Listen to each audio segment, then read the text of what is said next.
Hello viewers, আবারও চলে এলাম দারুণ একটি আপডেট নিয়ে।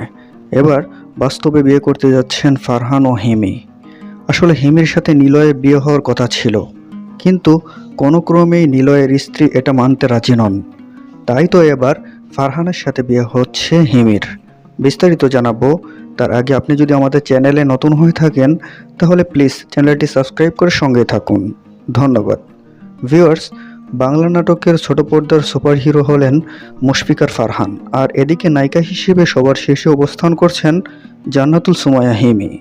তারা যদিও কখনো জুটি বেঁধে কাজ করেননি, তবুও আগে থেকেই তাদের মধ্যে যে একটা মিল ছিল, হয়তো সেই কারণেই এবার বিয়ের পিঁড়িতে বসে যাচ্ছেন এই তারকা জুটি। সম্প্রতি একটি সাক্ষাৎকারে হিমি বলেন, আমি এখনও সিঙ্গেল। অনেকেই মনে করেন আমি নিলয়ের স্ত্রী হব। এটা কখনোই হবে না, কারণ নিলয় হচ্ছে আমার একজন ভালো বন্ধু। তবে মুশফিক আর ফারহানের সাথে কখন কি হয়ে যায় সেটা বলতে পারবো না। তো বন্ধুরা, এই বিষয়ে আপনার কি মতামত? আর ফারহানের সাথে যদি হিমির বিয়ে হয় তাহলে কেমন হবে? কমেন্ট করে জানাতে ভুলবেন না। ধন্যবাদ।